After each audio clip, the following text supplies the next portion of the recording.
Hello दोस्तों, आज की कहानी है लोभ की चक्की। एक नगर में एक लोभी व्यक्ति रहता था। अपार धन संपदा होने के बाद भी उसे हर समय और अधिक धन प्राप्ति की लालसा रहती थी। एक बार नगर में एक चमत्कारी संत का आगमन हुआ। लोभी व्यक्ति को जब उनके चमत्कारों के बारे में ज्ञात हुआ तो वह दौड़ा दौड़ा उनके पास गया और उन्हें अपने घर आमंत्रित कर अच्छी सेवा की। सेवा से प्रसन्न होकर नगर से प्रस्थान करने के पूर्व संत ने उसे 4 दीपक दिए। चारों दीपक देकर संत ने उससे कहा, पुत्र, जब भी तुम्हें धन की आवश्यकता हो तो पहला दीपक जला लेना और पूर्व दिशा में चलते जाना। जहाँ दीपक बुझ जाए उस जगह की जमीन खोद लेना, वहाँ तुम्हें धन की प्राप्ति होगी।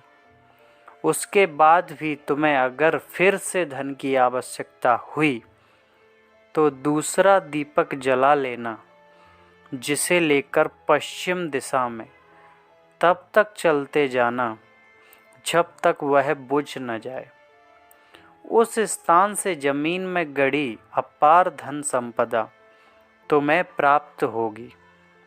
धन की आवश्यकता तब भी पूरी न हो तो तीसरा दीपक जलाकर दक्षिण दिशा में चलते जाना।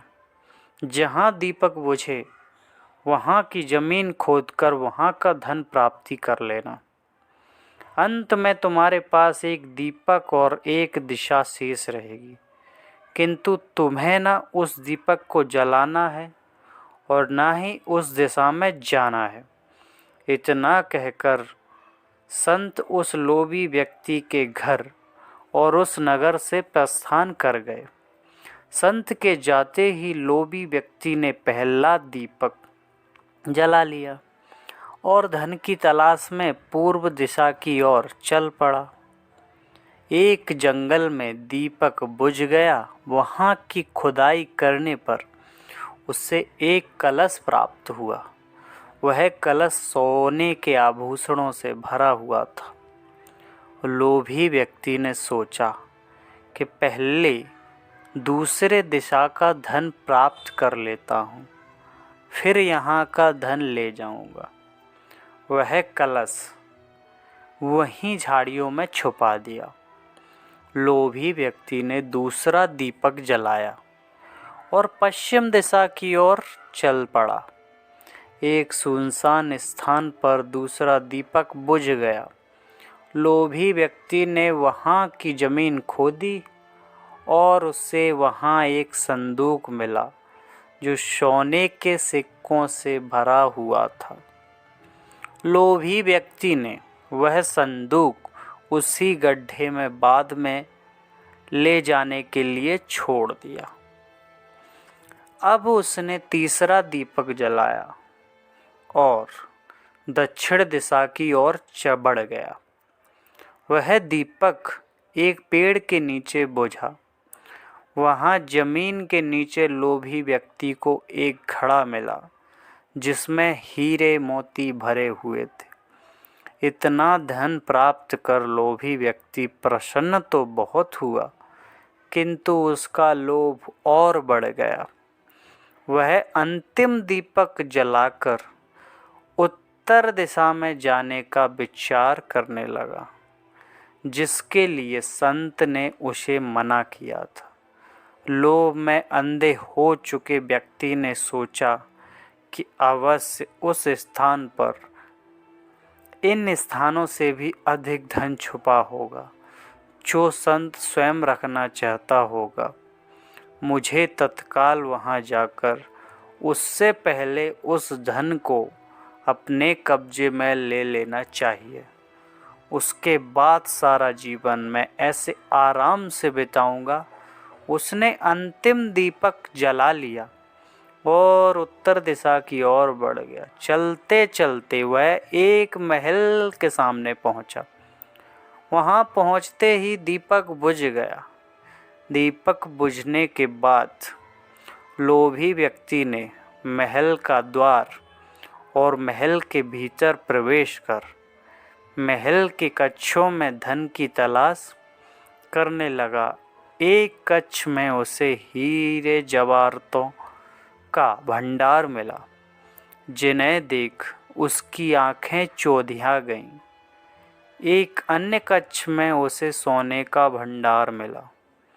अपार धन देखकर उसका लालच और बढ़ने लगा। कुछ आगे जाने पर उसे चक्की चलने की आवाज़ सुनाई पड़ी, जो एक कक्ष से आ रही थी। आश्चर्यचकित होकर उसने उस कक्ष का दरवाज़ा खोल लिया और उसे एक वृद्ध व्यक्ति चक्की पीसता हुआ दिखाई पड़ा। लोभी व्यक्ति ने उससे पूछा, यहाँ कैसे पहुँचे बाबा? वृद्ध व्यक्ति बोला, क्या थोड़ी देर तुम चक्की चलाओगे? मैं ज़रा सांस ले लूँ, फिर तुम्हें पूरी बात बताता हूँ कि मैं यहाँ कैसे पहुँचा और मुझे यहाँ क्या मिला। लोभी व्यक्ति ने सोचा कि वह वृद्ध व्यक्ति से यह जानकारी प्राप्त कर लेगा कि इस महल में कहाँ कहाँ धन छुपा हुआ है, और उसकी बात मानकर वह चक्की चलाने लगा। इधर वृद्ध व्यक्ति उठ खड़ा हुआ और जोर से हंसने लगा।